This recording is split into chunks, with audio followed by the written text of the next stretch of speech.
What if there were two Abraham Lincolns?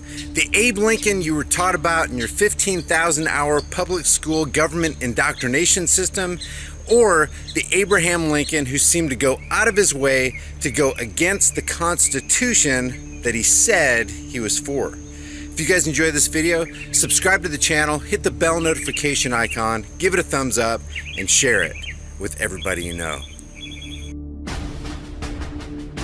Among Lincoln's unconstitutional acts were launching an invasion without the consent of Congress, blockading southern ports before formally declaring war, unilaterally suspending the writ of habeas corpus, arresting and imprisoning thousands of northern citizens without a warrant, censoring telegraph communications, forcing citizens to accept as legal money pieces of printed paper unbacked by silver or gold, confiscating private property, including firearms, effectively gutting the 9th and 10th Amendments, robbing, raping, and burning the homes of undefended Southern civilians, not just men and women, but as Sherman would freely admit in his memoirs, children as well. Even worshipful Lincoln biographers and historians called him a dictator. In his book, Constitutional Dictatorship, Clinton Rossiter devoted an entire chapter to Lincoln and calls him a great dictator.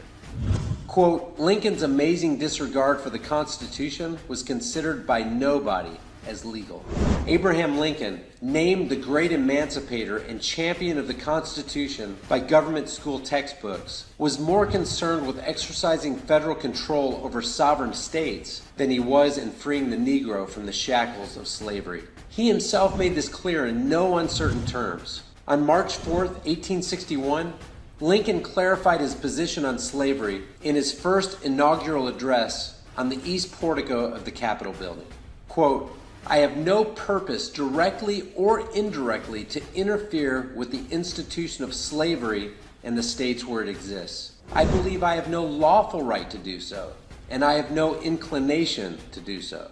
While America's children continue to be brainwashed into believing that Lincoln was the savior of the black man, the congressman from Illinois tells a different tale in his fourth debate with Stephen Douglas at Charleston, Illinois on September 18, 1858. Quote, I will say then that I am not, nor ever have been in favor of bringing about in any way the social and political equality of the white and black races. I am not now, nor ever have been in favor of making voters or jurors of Negroes, nor of qualifying them to hold office, nor to intermarry with white people. And I will say in addition to this that there is a physical difference between the white and black races, which I believe will forever forbid the two races living together on terms of social and political equality.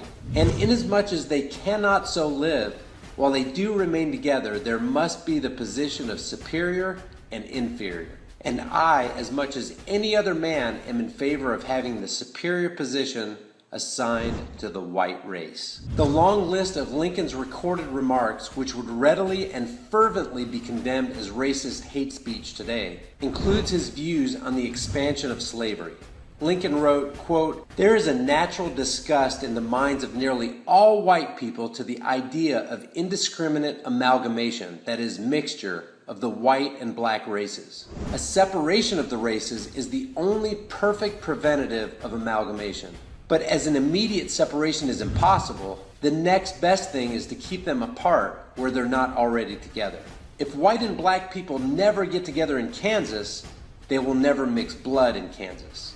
On equality, Lincoln said, quote, I have no purpose to introduce political and social equality between the white and black races. There's physical difference between the two, which, in my opinion, will probably forever forbid their living together upon the footing of perfect equality, and inasmuch as it becomes a necessity that there must be a difference, I, as well as Judge Douglas, am in favor of the race to which I belong having the superior position.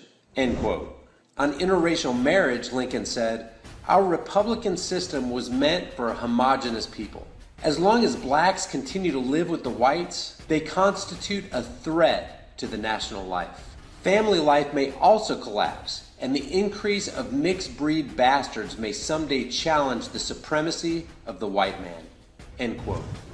Ironically, rather than freeing slaves, Lincoln, through the Enrollment Act, which conscripted men between the ages of 20 and 45 to be, quote, liable to perform military duty in the service of the United States, created a slave class to be used as enforcers of the federal will. Though many erroneously believe that the Civil War was fought primarily over the issue of slavery, that notion is undermined by the well-publicized letter written to the New York Tribune's editor Horace Greeley on August 22, 1862, during the heart of the actual battle. In it, Lincoln himself reveals his real reason for initiating the conflict when he wrote, quote, "If I could save the Union without freeing any slave, I would do it. And if I could save it by freeing all the slaves, I would do it. And if I could save it by freeing some and leaving others alone, I would also do that. What I do about slavery and the colored race, I do because I believe it helps to save the Union." End quote. His focus was and had always been on saving or strengthening the Union and therefore the power of the federal government, not on extending a hand to lift the black man from the plight of his slavery. In the volume of his writings beginning in his first inaugural address, quote, "saving the Union" is synonymous with his desire to strengthen the grip of the federal government on any and all citizens, any and all territories, any and all states.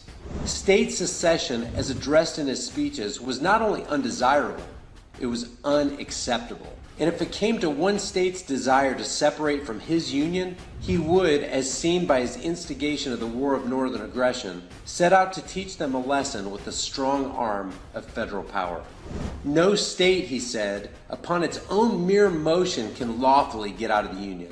Resolves and ordinances to that effect are legally void, end quote. And as if prophesying the events he would provoke just 1 month later by fortifying Fort Sumter, which was situated on the sovereign soil of Confederate-controlled South Carolina, Lincoln declared that, quote, "acts of violence within any state or states against the authority of the United States are insurrectionary or revolutionary," end quote. He also conveniently mentioned 40 days before the battle at Fort Sumter, quote, "there needs to be no bloodshed or violence, and there shall be none, unless it be forced upon the national authority." In April 1861, after repeated calls by the South Carolina government to evacuate Union troops from the newly seceded region went unheeded, Lincoln took opportunity to knowingly incite the South Carolinian troops to use force upon the national authority by sending supply ships to fortify Union-controlled Fort Sumter in Charleston Harbor. After Confederate troops fired on Fort Sumter, Lincoln, 18 days later, admitted in a letter to Captain G.B. Fox that he expected the retaliation, which he then used as the pretext to garner Northern support and launch a full-scale war against his own countrymen. In a May 1st, 1861 letter to Fox, Lincoln wrote, quote, "You and I both anticipated that the cause of the country would be advanced by making the attempt to provision Fort Sumter, even if it should fail, and it is no small consolation now to feel that our anticipation is justified by the result. That result is what we now know as the Civil War. No one was killed or wounded in the 36-hour battle at Fort Sumter, and the War of Northern Aggression had begun." The Lincoln myth today serves the purpose of the regime, both Democrat and Republican. It serves the purpose of the regime in which power is completely centralized, in which decentralization of power is viewed as suspect. People who promote a centralized authority claim that those who object to it must want to bring slavery back if they favor states having sovereign power. It is Lincoln who inaugurates this version of the United States, a version that is completely at odds with liberty. Those who want to exercise unchecked power over the American public continue to foster these myths. Years before the war, Lincoln sternly threatened, quote, "The Union in any event will not be dissolved.